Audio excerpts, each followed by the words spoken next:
Gure asmoa gaixotasuna hobeto ulertzea da, eta gaixotasun konplexua denez, hainbat ikerketa lerro desberdin dauzkagu.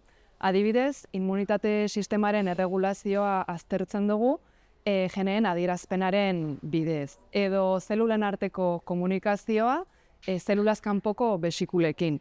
Baita mikrobiota eta zein erlazio daukan honek gaixotasunarekin. Eta baita zartze prozesuak zein efektu daukan immunitate sisteman, edo esklerosi handizko hitzean galtzen den mielina nola berreskuratu. Hau da, erremielinizazio prozesua.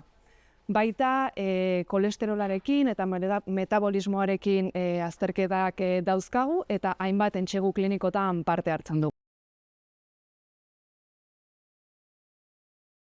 Gure helburua arlo terapeutikoan laguntzea da. Adibidez, biomarkatzaile berriak proposatuz, edo zartze prozesuan ikusten dugun immunitate sistemaren aldaketa horiek erabaki terapeutikoan txertatuz.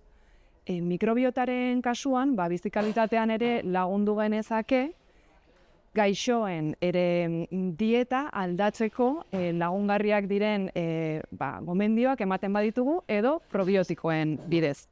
Erremielinizazioaren kasuan oraindik garatu behar dira, baina bideak irekitzen gaude.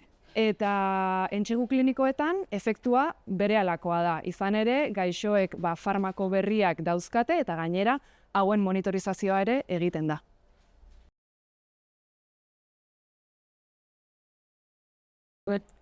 Noski, motivazioa daukagu eta esklerosi handizko hitza daukaten pertsonei laguntzen saiatu nahi dugu eta horrela ere gizartean gure aletxoa jarri.